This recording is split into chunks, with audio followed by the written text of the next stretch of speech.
Welcome to Legal Lines. My name is Tom O'Shea. I'm the host of this program that is brought to you by the York County Bar Foundation. My guest today is Kathleen Prendergast, an attorney who's in solo practice in the city of York, and she specializes in family law. And our topic today is child support, and most child support cases go through what is known as the Domestic Relations Office. So we'll talk about the Domestic Relations Office as well as child support. And welcome, Kathleen. Thank you. And let's start off with the very first question is, what is the Domestic Relations Office? What does it do? The Domestic Relations Office is set up to handle all of the administrative functions and scheduling and everything associated with support matters. And support matters could include child support or spousal support, basically payments to one person for another for children or due to a marriage relationship. Okay. So the Domestic Relations Office, number one, where is it located? The Domestic Relations Office is on the second floor of the courthouse, the new courthouse downtown. So right at the corner of North George and Philadelphia Streets. Right. And what I tell people is, you know, you kind of go to the courthouse and you go to the sheriff's and you say, where is domestic relations? And really, if you know where the courthouse is, you can find it because the sheriffs at the front are very friendly and will usually direct you where you need to go once you get to the right building. And to point out to the people who haven't been in the new courthouse yet, do not bring a cell phone. They will not let you in with it. They will not hold it for you. They'll make you go several blocks wherever you parked in order to get rid of it because you cannot bring it into the building. Right. But anyway, it's on the second floor of the new courthouse in downtown York. And if someone wants to file for child support, that's where they can do that. Yes. They can also do it privately through their attorney. Yes. But if they do it through the Domestic Relations Office, there are intake workers who can do that for them, and they save the legal fees. That's correct. Which hurts us, but just joking. But in reality, most people can file on their own. It's really set up to be very user-friendly in terms of the filing. Okay. And the intake workers are usually very helpful. Again, you know, you go up to the window, I need to file for support. They'll give you the forms you need to fill out, and then someone will meet with you to go over those. Okay. Now, you mentioned it would cover child support as well as spousal support. Correct. But the Domestic Relations Office does not cover or does not handle other type of family law issues. Is that correct? That's correct. So let's tell people what you cannot do at the Domestic Relations Office. Right. If you want to figure out how to divide your property, you go to a different office. That's called the Divorce Master's Office. Also, I think this is a good time to kind of specify between spousal support, something that we call APL, which stands for alimony pendente lite, or alimony pending litigation, and alimony. They're all very similar, but in spousal support, you don't need to have a divorce pending, but there can't be fault. Like, you can't be living with your boyfriend or girlfriend and seeking spousal support once you've left your spouse. In those cases, if there's fault base, you have to go somewhere else to file. Again, that would happen at the Divorce Master's Office.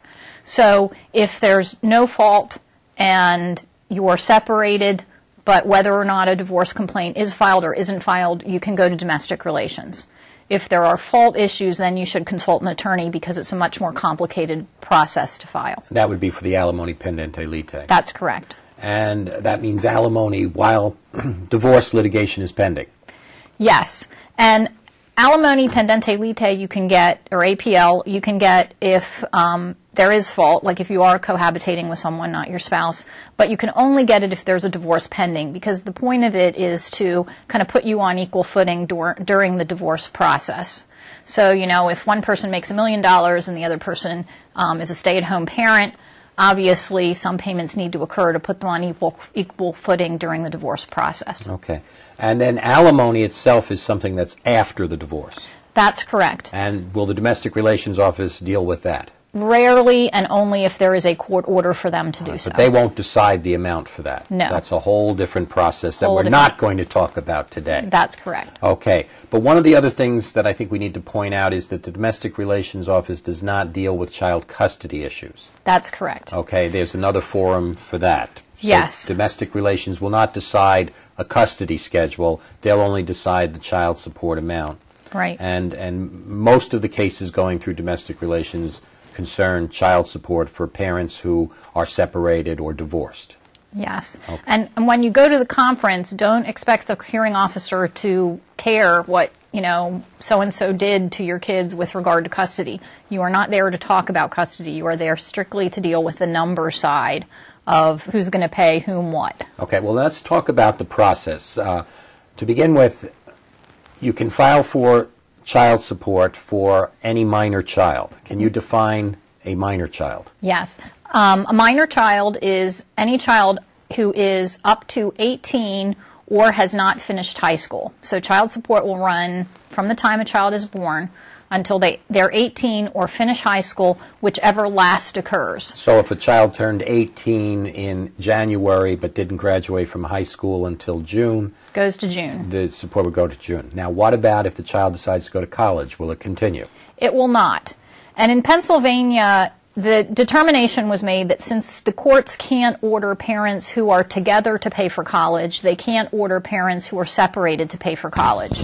So the courts will not do any order for a child to be in college unless the child is there when they're 17, because their support would continue until the child is 18.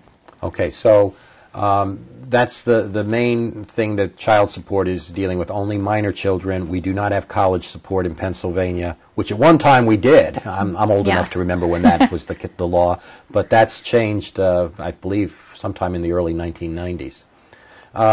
Now, if someone is to go to file for the child support, how do they go about doing it at the Domestic Relations Office? You said it's user-friendly.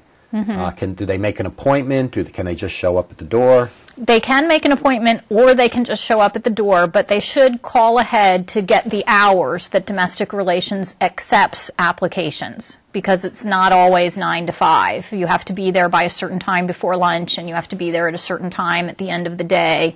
So it's always a good idea to call, and those hours do change sometimes, so it's good to call and make sure that you're not showing up at 4:30 expecting to file a petition and not be able to do it. Now, if someone goes to file for child support or spousal support, do they need to bring anything with them? Yes. There are several things that are helpful, all of which they don't necessarily have to have, but they should take if they have available. For instance, the birth certificates for the children can be helpful, but not necessary. If they have wage information for themselves or for the other person against whom they're filing, a pay stub, something like that, that can be helpful in providing the employer information. They should take they must have the Social Security numbers for the children that they want to have covered and for themselves. Again, any Social Security numbers they have to put on the forms are helpful. It's helpful to have birth dates. Again, it's more the information that they should have that you would typically want to put on a form. It's helpful to have the address, and you will not be able to complete it. You should have a mailing address for the person against whom you're filing. Right, because what's critical is that they get served with the paperwork to notify them that you filed for support. Yes, Domestic Relations will not find them for you. You have to know where they are to file. And once you go to Domestic Relations and file, the next step, I believe, is they schedule a conference. That's correct. And how long does it typically take from the time you file until the time you get a conference?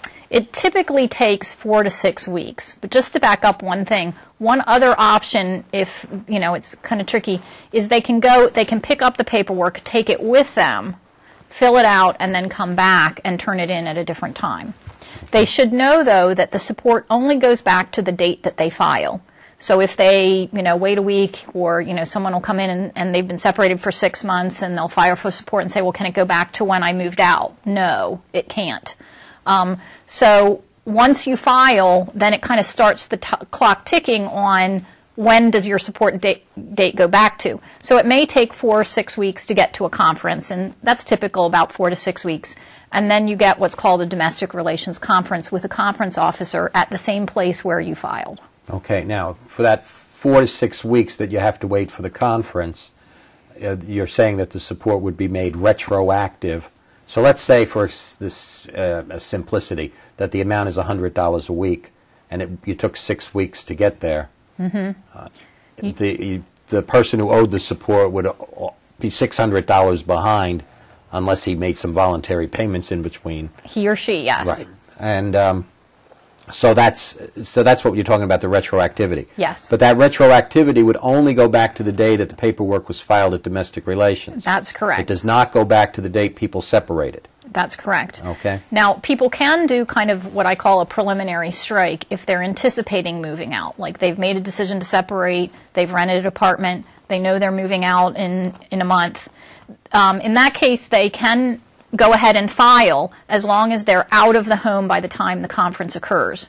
You need to be living separate and apart by the time the conference occurs. That's an important point because you cannot file for child support while you're living in the same house with the other parent under the theory that I'm not getting enough money to pay for the groceries or to pay for the clothing or the other needs of the children. That's correct. But in the case where, you may file on September 1st and move out October 1st, and then your hearing is October 15th, it will only go back to the date that you vacated the residence. Okay. Now, then the next step, I believe you said, is a conference in front of a conference officer. Yes. The conference officer is not a judge, correct? That's correct. But the conference officers all have special training to do the calculations in a support conference. Now, you use the term calculations. Yes. How is the support amount determined? There's a lot of factors that go into it. And, let's just kind of talk about the conference, if you will. You go in and it is a teeny little room and a teeny little table. It's very intimate. And the conference officer starts with some basic questions. Where do you work? How long have you worked there? What do you make at that job? Is there anything else that you want me to consider? Things that the conference officer that are kind of part of the calculation. There's something called a base support amount. And that is basically based on your earnings or your earning capacity. And we can get into that a little bit. But what the conference officer is actually doing is plugging the number into a computer. But the computer is based on different charts that kind of, if you were together as a family and you had 2 kids, what does the average family spend? That's kind of the basis of how the court has determined the child support amount. This is based on the Pennsylvania support guidelines. That's correct. And when you're talking about what numbers they put in the computer, it's mainly the incomes of both parents. Yes. And from that income, there's a chart, if you will, that basically says that if the income between mom and dad totals $5,000 a month, then so many dollars should be spent on one child, so many dollars should be spent on 2 children. Yeah. And then I give kind of a basic explanation is, if one person's net, and it's based on your net pay, which is basically your income after payment of taxes and some certain other things like union dues. But it's, what is your take-home pay per month is the best way to think of it. So if you have your take-home pay per month kind of adjusted a little bit, if one person's take-home is $1,000 a month. Kathleen, I'm going to cut you off right here. Getting too complicated? No. We're almost out of time for the first segment. We'll be back in a few minutes. This is Legal Lines. My name is Tom O'Shea, and my guest is Kathleen Prendergast.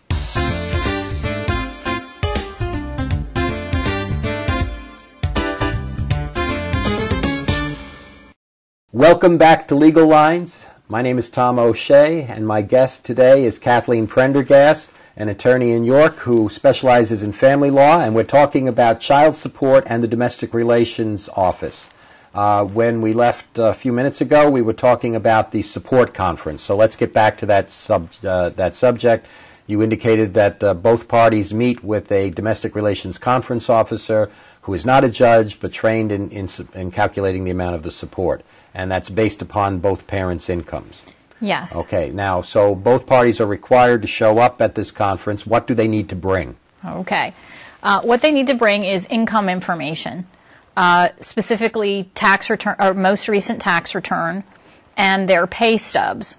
The more pay stubs they need kind of depends on the time of year. If you're going in January and you just did your tax return, you have your W-2, which kind of shows what you made last year, then you need them at least back to whenever January 1st was. If you can't find all your pay stubs, you should bring as many as you can, and definitely your most recent. particularly if it has kind of an accumulated, this is how much I made this year kind of thing on there. Year-to-date income. Year-to-date income. I think some of the things that are important to note on that is if someone gets one bonus a year and it appears on their year-to-date, they'll want to show that that was only one bonus for the year, because then the bonus is spread throughout the year. That's correct. And these are questions that people commonly ask. Well, is my bonus part of my income? What's Yes. the answer to that? Yes. But what if I don't get a bonus next year? Well, if you got it this year, they're going to consider it unless you have something. You can bring a letter from your employer that says this is the last bonus we've given and we've cut back on overtime, but the court is still going to look at kind of the last 6 months. Okay. And then if in fact you don't get that bonus or your income does go down and you don't get overtime, you can always go back. And another question that people frequently ask is, are they going to include my overtime? Yes. Okay, and Absolutely. what happens if I don't know if I'm going to have overtime in the future? That's why you need to bring your pay stubs and your W-2, because they will look at what overtime you have typically had, because the best determining factor for what you're going to make is what you have made. All right. Now, other than your employment, is there other types of income that would count for support purposes? Yes. If you have a second job, you need to bring that information. If you have significant interest from stock accounts, for instance, that will be included. If you have rental income from rental properties you may own, that would be included. If you're receiving some sort of annuity from a car accident, that may be included. So there's also, if you're receiving Social Security disability, that is included. If you're receiving something called SSI, which stands for Supplemental Security Income, that is not included. But other than SSI, just about any type of income that someone could get, military pension, military disability benefit, all of that would be considered income and part of the support calculation. Yes. Assume that it will be considered as income unless an attorney tells you it's not. Now, is there some way for a person to predict before they go to that conference how much the support amount will be? Yes. The Pennsylvania Department of Welfare has a child support calculator that is online. And if they Google, rather than giving the www long string, if they just go in and Google Pennsylvania Department of Welfare support guidelines, it will come up on a page that will give them the ability to go in and do a rough calculation as to what the support amounts would be. And to do the rough calculation, you would basically need to know both parties' incomes. That's correct, as well as some other information. As I understand it, the support guidelines are income-driven. Yes. In other words, they're not based upon the household expenses as much as the incomes of both parties. But there are some expenses that will change the support calculation. Could you tell us what those expenses are? Yes, and that's a really important point, because people come in all the time and it's like, well, I've got all these expenses. The court there's a very limited number of expenses the court considers in determining it. One is child care expenses. One is child care, daycare, private school tuition or educational expenses would be included. If you have to pay for a tutor and you've agreed you need to pay for a tutor, those kinds of educational expenses can come in. Summer camps may be included, the cost of them, particularly if some of them are a little pricey and you had agreed that the child was going to do that. Also, there's something called a mortgage deviation. So whoever is in the marital residence, the other person moved out, left this person with all the expenses associated with the house. Certain expenses associated with the house, specifically the mortgage payment, the cost for the homeowner's insurance, and the taxes would be included as part of the calculation. Okay, now what about the requirement to maintain health insurance for the children? Is that part of the support calculation? Yes, that is. And that's frequently a part of the calculation. It often is on your paycheck, but if that isn't on your paycheck, you should bring that information separately, because that will affect the support amount. Okay. And in fact, isn't it true that most of the time the support order will order one of the parents to be responsible for the health insurance, and the cost of that health insurance will then factor into how much the support amount should be? Yes. One of the things that domestic relations does is they really try to make sure that all children are insured. So if it is available at a reasonable cost through your employer, they will order that you get it through the employer. You also can look up the Pennsylvania Blue Chip program for costs of insurance if your child is not insured, and you should bring those costs with you. Do an application because it is the Blue Chip program is income dependent, so you should get that printout from them as to what that would cost so you can have it considered as part of the support order.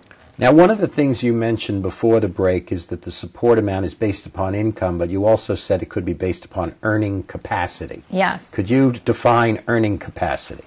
You can't quit a job and expect that domestic relations is going to lower your support because you quit. You know, that people will make that threat, well, if you take me for support, then I'm just going to quit my job.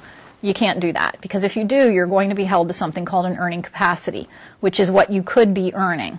I want to make it clear that the earning capacity applies to both the person receiving the support as well as the person paying the support. That's correct. And it also can change. You know, you may have had someone who's been home or has been working part-time, but now you're separated, and they still want to work 20 hours a week, and the court may say, you know, your children are in school and you could work during that time, and we're going to take what you're making and multiply it by 40 rather than by 20 for the number of hours we think you could be working. So if you have somebody who basically says, I only want to work 20 hours a week and I make $10 an hour, the court can say, well, we're going to take that $10 an hour and multiply it by 40 hours a week because you have an earning capacity to work the full time. That's right, and they can choose to make that or not make that if they're the person receiving it. If they're the person paying it, the court will order them to, you know, go get a job up to their earning capacity and make sure they follow through.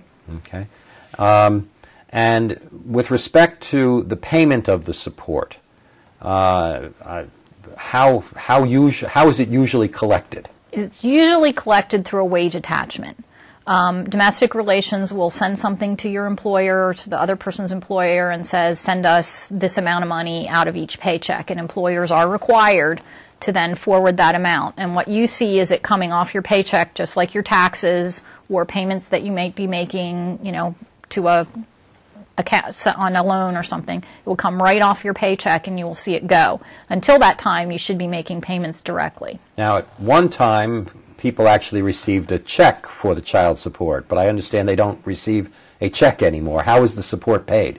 There are two ways. You can get a little card that's kind of like a MAC card that you can use to pay for things, or at the time of the conference or thereafter, you can fill out a form that you give to your bank to have it direct deposited.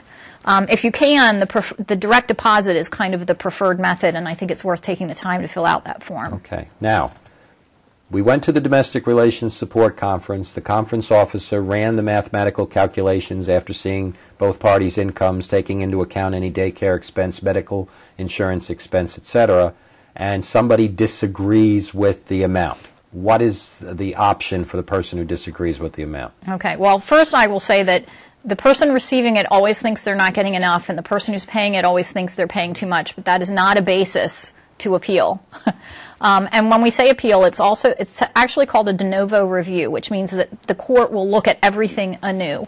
They will consider all of the information from the hearing officer, from the hearing, and any additional information. But they will only consider the additional information sometimes if you actually raise it as an issue.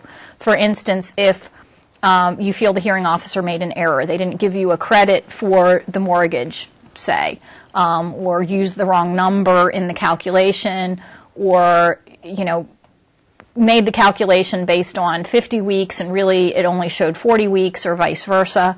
If there's a problem with the calculation under the guidelines, then you have the ability to take that to a judge. If they assign you an earning capacity and you don't feel that you should be held to that earning capacity for some reason, like you have a doctor's note but you didn't have it at the conference, those are the kinds of things that you would be able to appeal. And the appeal is called hearing de novo. Yes. And that would be in front of a judge. Yes. And that would be in a courtroom setting. Yes. And you indicated basically that there has to be some type of reason. You just can't say it's not high enough or it's too high. Right. There has to be some type of reason why the conference officer basically made a mistake. Right. Okay, or didn't consider something that should have been considered. Right. And then the judge will then either keep the order the same or make a modification to it based upon what the judge thinks should be the correct amount. That's correct. And if it's just something, little where you want to say, Judge, I found this mistake where in this calculation, or I didn't have this mortgage document and it really should have been considered, you get just a regular, what we call a regular support appeal. And what happens then is there'll be like a morning typically or an afternoon where they'll schedule 15 cases. And they schedule them all for 9 o'clock. So don't assume that your case is going to be at 9 o'clock. Assume that you may be there all morning. But you'll have 5 or 10 minutes to present your case. The judge is not going to take a lot of testimony. If this is a case where, you think somebody's lying about their earning capacity or they're self-employed and you need to show that they're not reporting income that they have and testimony is going to be needed, then you need to file for something called a special support appeal, which would be separately scheduled, and that's the only time the court would take testimony per se. Now, one of the things that I want to point out is that child support is always modifiable. Yes. Okay, so in other words, if you have a 2-year-old, the parents' incomes might change a number of times until the child is grown. And so if someone files for a modification, what process do they go through? They basically follow the same process. They go to domestic relations, and instead of filing an initial complaint, they file a petition for modification. But the process that they go through is exactly the same. I think it is worth saying that even if you have a written agreement with regard to a child support amount, the court can still modify that. So child support is always modifiable? Yes. Even if parties entered into an agreement at the time of their divorce that said the child support will always be $100 a week no matter what happens in the future? Not going to be enforceable by the court. They will modify if there have been substantial changes in circumstances that justify a modification. And the public policy reason behind that is while the support is actually paid to the parent, it is the right of the child to receive that support. Things happen, people become disabled, people are on welfare, and you need to be able to come back and get that money for the child. Okay, thank you. Well, we're almost out of time. Thank you for being our guest on Legal Lines. My guest today was Kathleen Prendergast. My name is Tom O'Shea. This was Legal Lines, brought to you by the York County Bar Foundation. Thank you.